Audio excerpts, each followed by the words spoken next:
নমস্কার, দেখছেন talk to Bangla. আমি অভিষেক রয়েছে আপনাদের সাথে। এই মুহূর্তে যে খবর নিয়ে উপস্থিত হয়েছি, অমিত শাহ দেশের চাণক্য হিসেবে পরিচিত এবং সেই চাণক্য মধ্যপ্রদেশে গিয়ে যখন বক্তব্য রাখছিলেন, মধ্যপ্রদেশ যেখানে বহু বছর ধরে ডবল ইঞ্জিন স্টেট হিসেবে পরিচিত, সেখানে হঠাৎ করে তাকে কালো কাপড় দেখানো হলো এবং তার সভায় যে ধরনের মহিলারা এসেছিলেন, সেই মহিলারা একদমই যে কংগ্রেস সমর্থক বা একদম তার বিরোধী পার্টি করে তেমন নয়। তাদের বক্তব্য অনুযায়ী তারা একদম বিজেপির সমর্থক, তারা বিজেপিকেই ভোট দেন। তাহলে কেন এই ধরনের ঘটনা ঘটালেন? কারণ তাদেরকে যে প্রমিস করা হয়েছিল লাডলি বেহেনা, লাডলি বেহেনাতে মাস গেলে 3,000 টাকা করে দেওয়া হবে, সেই প্রমিস তো একদমই মেনে চলছে না রাজ্য সরকার। মধ্যপ্রদেশের রাজ্য সরকার কোনো মতেই সেই প্রমিস রাখতে পারছে না এবং আগে যে টাকাটা দেওয়া হতো 1200 টাকা করে, সেই 1200 টাকা করেই এখনো পর্যন্ত দেওয়া হচ্ছে। যেখানে 2023 সালে সরকার নতুন ভাবে আবার পুনঃপ্রতিষ্ঠিত হয়েছে। 2023-এর আগে শিবরাজ সিং চৌহান তিনি প্রমিস করেছিলেন যে এটাকে আস্তে আস্তে বাড়ানো হবে এবং সরাসরি তৎকালীন সময়ে মুখ্যমন্ত্রী পদপ্রার্থী, যাকে পরবর্তীতে মুখ্যমন্ত্রী করা হয়েছে, মোহন যাদব, তিনি বলে দিয়েছিলেন যে 3,000 টাকা আমরা করে দেব। কিন্তু সেই 3,000 টাকার 1 টাকাও বাড়েনি। এখনো পর্যন্ত 1200 টাকা এবং 1500 টাকা এই স্ল্যাব গুলোই চলছে লাডলি বেহেনার ক্ষেত্রে। সুতরাং বুঝতে পারছেন যে প্রমিস রাখতে না পারলে কোথাও গিয়ে অমিত শাহ তাকেও কালো কাপড় দেখানো হয় ডবল ইঞ্জিন স্টেটে। সেটা আজকে এই মুহূর্তের বড় সড় আপডেট আপনাদের সামনে রাখবো। তার আগে অবশ্যই টক টু বাংলা ইউটিউব চ্যানেলকে সাবস্ক্রাইব করুন, এই ভিডিও দেখুন শেষ অবধি স্কিপ না করে। আপনারা জানেন এই মুহূর্তে ভোটে জেতার অত্যন্ত সহজ একটা পদ্ধতি হয়ে গিয়েছে, কিন্তু একদম টাকা ভোটের আগে প্রমিস করে দাও এবং পরবর্তীতে সেই টাকা মানুষের ব্যাংক অ্যাকাউন্টে ফেলে দাও। মূলত মহিলা ভোটের ক্ষেত্রে মহিলা ভোটটাকে খুব সহজে ক্যাপচার করে নেওয়া যায়। বিভিন্ন স্টেটের ক্ষেত্রে আমরা সেটা দেখছি। পশ্চিমবঙ্গেও আমরা দেখতে পেয়েছি লক্ষ্মীর ভান্ডার একই স্ট্রাকচারে তৈরি হয়েছে, কিন্তু মধ্যপ্রদেশে আমরা দেখতে পেয়েছিলাম যে লাডলি বেহেনা, সেই যে লাডলি বেহেনা, সেই স্ট্রাকচারটা নিয়ে এসেছিলেন শিবরাজ সিং চৌহান। শিবরাজ সিং চৌহান আপনারা জানেন যে মধ্যপ্রদেশের প্রাক্তন মুখ্যমন্ত্রী ছিলেন এবং শিবরাজ সিং চৌহানকে দেখেই মধ্যপ্রদেশ কিন্তু 2023 সালে জয় করতে পেরেছিল ভারতীয় জনতা পার্টি। কিন্তু পরবর্তীতে আমরা দেখতে পাই যে তাকে কৃষিমন্ত্রী হিসেবে তুলে আনা হয় এবং কৃষিমন্ত্রী হিসেবে তুলে এনে কেন্দ্রীয় যে মন্ত্রিসভা সেখানে তাকে স্থান দেওয়া হয় এবং অন্যদিকে মোহন যাদব একদম নামমাত্রই মুখ্যমন্ত্রী মধ্যপ্রদেশে, কিন্তু তিনি মধ্যপ্রদেশটা শাসন করছেন। এই যে জায়গাটা, সেইখানে কিন্তু একটা বড় সড় গলদ তৈরি হয়েছে এবং অমিত শাহকে একদম সরাসরি ফেস করতে হলো সেই ধরনের একটা বিরোধ। যদিও সেই সমস্ত মহিলাদেরকে বের করে দেওয়া হয়, অমিত শাহের সবাই এই ধরনের মহিলাদেরকে রাখা যায় নাকি? কালো কাপড় দেখানো হচ্ছে এবং তারা কালো কাপড় দেখাতে থাকেন এবং অমিত শাহের সভায় এই ধরনের একটা বিশৃঙ্খলা তৈরি হয়। কিন্তু পরবর্তীতে তারা প্রেসের সামনে এসে জানান যে কোথায় 3,000 টাকা, কোথায় 3,000 টাকার 1 টাকাও আমরা বাড়াতে দেখিনি। 2023 থেকে 2026 সাল চলে আসতে যাচ্ছে, আর 2 বছর পর তো ভোটই হবে। 2026, 2027 করে 2028 তো আবার ভোটই হতে যাচ্ছে। তাহলে একটা ভোট থেকে যে প্রমিস করা হয়েছিল সেই প্রমিসের টাকাটা গেল কই? কেন এবার দিতে পারছে না মধ্যপ্রদেশ সরকার সেই টাকাটা? এবার আপনাদের সেই কারণটা বলি।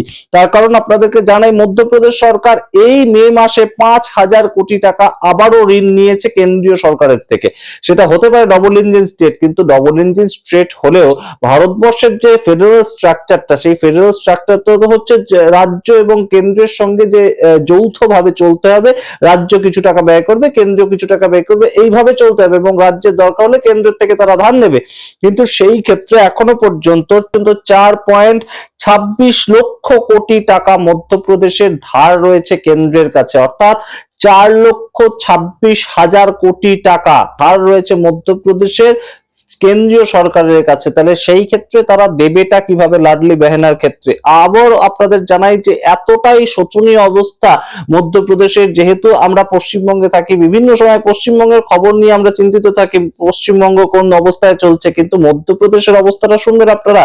মধ্যপ্রদেশ এই যে এখন 1,000 টাকা করে দিচ্ছে এবং 1200 টাকা করে দিচ্ছে, এই যে স্ল্যাবটা তাদের চলছে, সেটা দিতে গিয়ে তাদের তথৈবচ অবস্থা। কেন আমরা বলছি এই কথা? এই 4 মাস আগের রিপোর্ট অনুযায়ী 4,000 কোটি টাকা তারা কেন্দ্রের থেকে ধার নিয়েছে শুধুমাত্র এই লাডলি বেহেনার ক্ষেত্রে টাকা দেবে বলে। এবং সেই লাডলি বেহেনা 3,000 টাকা দিতে গেলে তো তাদের একদম রীতিমতন সমস্ত বন্ধই করে দিতে হবে, শুধুমাত্র লাডলি বেহেনার ক্ষেত্রে টাকা দিতে হবে। সেই ক্ষেত্রে সেই টাকা তারা যোগান দেবে কিভাবে, এই প্রশ্নটাই উঠছে। আচ্ছা, আপনারা এবার ভাবুন যে লাডলি বেহেনা কিংবা অন্যান্য বিভিন্ন যে স্কিমগুলো চলছে এই ধরনের, সেই স্কিমগুলোর ক্ষেত্রে সমস্ত পার্টি এখন এই পদ্ধতিটা নিচ্ছে। বিভিন্ন ক্ষেত্রে আমরা দেখতে পাই যে তেজস্বী যাদব তিনিও বলেছিলেন যে হর ঘর সরকারি চাকরি, কিংবা তেজস্বী যাদবকে হারিয়ে যে সরকার বিহারে পুনঃপ্রতিষ্ঠিত হলো, তারা কি করলো, ভোটের ঠিক আগে 10,000 টাকা করে দিয়ে দিল এবং একদম ভোটের টাকার গন্ধে ভোট হয়ে গেল বিহারে। যদি আমরা ধরে নিই যে ফেয়ার ইলেকশন হয়েছে সেইখানে, তাহলে একদম টাকার গন্ধে মানুষ ভোট দিয়েছে, এটা অস্বীকার করার কোনো জায়গা নেই। এই যে টাকা দিয়ে ভোট নিয়ে নেওয়ার যে সিস্টেমটা, একদম মানুষকে দলমুখী করে দেওয়া, এই ক্ষেত্রগুলো যে টাকা যে খরচা করা হচ্ছে, এই যে মধ্যপ্রদেশে 4,000 কোটি টাকা এক্সট্রা ধার নিতে হলো, এই টাকাটা কি কাজে ব্যবহার হলো? মহিলাদের কোনো সশক্তিকরণে কি এতে হচ্ছে, নাকি মহিলাদেরকে শুধুমাত্র একদম কোনো কাজ করতে হবে না, মহিলারা যাতে চাকরি না করে সেই পদ্ধতিটা আরো তৈরি করা হচ্ছে? এই টাকাটা দিয়ে যদি মিড ডে মিলের ভাত দেওয়া হতো, মিড ডে মিলের খাবার আরো বেশি করে দেওয়া হতো মানুষকে, বাচ্চাদেরকে যদি পড়াশোনার কাজে, ইনফ্রাস্ট্রাকচারের কাজে, যদি স্কুল কলেজ কিংবা হসপিটাল তৈরির কাজে ব্যবহার করা হতো এই টাকাটা, তাহলে বেশি ভালো হতো না? মধ্যপ্রদেশ স্টেটের জন্য অনেকটা উন্নতি বেশি হতো না? 4,000 কোটি টাকা দিয়ে কতগুলো হসপিটাল, সুপার স্পেশালিটি হসপিটাল হতে পারে? এই প্রশ্নগুলো কিন্তু এই মুহূর্তে সাধারণ মানুষ করছে। যদি আপনারা প্রমিস করে থাকেন তাহলে টাকাটা সঠিক মতন দিন, এবং সেই টাকাটা দিতে গিয়ে আপনারা টাকার ব্যবস্থা করুন। কারণ শুধুমাত্র কেন্দ্রের থেকে নিয়ে আসলাম টাকা এবং দিয়ে দিলাম, এইটা যদি পদ্ধতি হয় তাহলে তো 4,000 কোটি টাকা ধার নিতে হচ্ছে 1,000 টাকা করে দেওয়ার ক্ষেত্রে, তাহলে 3,000 টাকা করে দিতে গেলে তো 12,000 কোটি টাকা ধার নিতে হবে। সেই জায়গাগুলো কোনো মতেই কিন্তু চায় না কোনো সরকার, এবং সরকার মধ্যপ্রদেশের যতই ডবল ইঞ্জিন হোক না কেন, বিভিন্ন জায়গায় ডবল ইঞ্জিন সরকারের অবস্থা খুব একটা ভালো নয়। রাজনৈতিক ভাবে তারা হয়তো সরকারি ভাবে একদম বিজেপির সঙ্গে সম্পৃক্ত হয়ে আছে, কিন্তু কেন্দ্র রাজ্য ফেডারেল স্ট্রাকচারের দিক থেকে সরকারের অবস্থা কিন্তু ভালো নয় বিভিন্ন ডবল ইঞ্জিন স্টেটে। এই মুহূর্তে যদি কেন্দ্রীয় সরকার পরিবর্তন হয় তাহলে কিন্তু অবশ্যই সেই টাকাগুলো নিয়ে তার একটা বড় সড়ো একটা চিন্তায় পড়তে হবে সেই রাজ্যগুলোকে। আমরা জানি না পরবর্তী ভবিষ্যৎ কি হবে লাডলি বেহেনার, 3,000 টাকা করে মানুষ আদৌ পাবেন কিনা। মহিলারা যারা প্রমিস দেখে ভোটটা দিয়েছিলেন 2023 সালে, মোহন যাদব যাদের মুখ্যমন্ত্রী এই মুহূর্তে, সেই মোহন যাদবের কি বক্তব্য? মোহন যাদব বলছেন যে আমরা তো 2023 সালে বলেছিলাম সরকার চলছে, সরকার সরকারের মতন চেষ্টা করছে, 2028 সালের আগে অবশ্যই আমরা 3,000 টাকা করে মাসে দিয়ে দেব।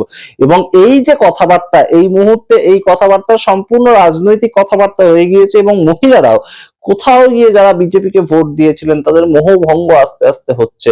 কোথাও গিয়ে তারা বুঝতে পারছেন যে 3,000 টাকাটা শুধুমাত্র ভোট পাওয়ার জন্য একটা মানুষকে খুঁড়োর কল দেখানোর মতন বিষয় হয়ে গিয়েছে, আর বাকি বোধহয় কিছুই হয়নি। অবশ্যই অস্বস্তিতে পড়েছিলেন অমিত শাহ, হয়তো শেষ পর্যন্ত তাকে তার সভা থেকে তাদেরকে বের করিয়ে নিয়ে যাওয়া হয়, কিন্তু অমিত শাহ যখন পরবর্তীতে সভার সম্বন্ধে বিষয়টা জানতে পারবেন, সবার সামগ্রিক রিপোর্টটা তিনি পাবেন, তখন নিশ্চয়ই অমিত শাহের কাছেও এটা অস্বস্তি লাগবে। কলমে হয়তো অমিত শাহ এখনো সরকার চালাচ্ছেন, কারণ মোহন যাদব তিনি তো খুব একটা তার বক্তব্য নেই, এবং তার যে মাথা, তার খুব একটা মাথা তিনি খাটানো না, এবং একদম সুপার সিএম হিসাবে অন্য যে স্টেট গুলো সেগুলোর মতন অমিত শাহ সেখানে কাজ করেন। আমরা জানি না এই লাডলি বেহেনার যে সম্পূর্ণ বাস্তবায়ন সেটা কতদিনে হবে, তবে অবশ্যই তাড়াতাড়ি হোক, মানুষ টাকা পাক, কিন্তু তার সঙ্গে এই টাকাগুলো যদি অন্যান্য খাতে খরচা করা হয় সেটাও বা কেমন হয়। টাকা দিয়ে ভোট কিনে নেওয়ার সামগ্রিক যে পদ্ধতিটা, সেটা তো আমাদের দেশ জুড়ে কোনো রাজ্যে কয়েক বছর আগে পর্যন্ত ছিল না। তখন যে ধরনের ইনফ্রাস্ট্রাকচার জনিত কাজকর্ম এবং সামগ্রিক সরকারের বিভিন্ন ধরনের প্রকল্পের মাধ্যমে যে ভোট হতো, সেই ভোটটা আবার ফিরে আসা উচিত নয় কি? এবং তাহলেই কি সার্বিকভাবে রাজ্যগুলোর উন্নতি হবে না এবং রাজ্যগুলোর উপর অর্থনৈতিক চাপও কমবে না? আমরা জানি না, এই প্রশ্ন রাখলাম আপনাদের সামনে। তবে অবশ্যই যতটা সরকার দিতে পারবে মহিলাদের হাতে লক্ষ্মীর ভান্ডার দেওয়াতে, কিংবা এই ধরনের লাডলি বেহেনা যোজনা শুরু করার ফলে অবশ্যই সরকারগুলো জনপ্রিয়তা পেয়েছে বলেই তারা ভোট পাচ্ছে, এবং সেই জনপ্রিয় প্রকল্পটা যদি তারা চালাতেই না পারে, তারা চালাতে গিয়ে যদি তাদের একদম রীতিমতন কালঘাম ছুটে যায় পয়সা কড়ির দিক থেকে, তাহলে সেই ধরনের প্রকল্প চালানোটা কি খুব জরুরি? এই প্রশ্ন রাখলাম আপনাদের সামনে। প্রত্যেকটা রাজ্য সরকারই এখন এই পদ্ধতি বেছে নিচ্ছে, খুব সহজে ভোট পাওয়া যায় সেটাও বটে, কিন্তু এই প্রশ্ন এই মুহূর্তে ওঠে যে লাডলি বেহেনা করতে করতে করতে করতে কোন পর্যায়ে সরকার পৌঁছাবে, এবং সেই পর্যায়ে পৌঁছাতে গিয়ে তাদের শেষ পর্যন্ত কোষাগার শূন্য হয়ে যাবে না তো? আমরা জানি না। তবে 3,000 টাকা সেটা প্রমিস করে যে বেশ খানিকটা একদম ছুঁচো গেলার মতন অবস্থা হয়েছে মধ্যপ্রদেশ সরকারের, সেটা আজকে আবার খানিকটা হয়তো প্রমাণিত হয়ে গেল অমিত শাহের সভায়। আপনাদের মতামত দেখার অপেক্ষায় রইলাম। দেখতে থাকুন টক টু বাংলা। অবশ্যই টক টু বাংলা ইউটিউব চ্যানেলকে সাবস্ক্রাইব করে দিন। ধন্যবাদ।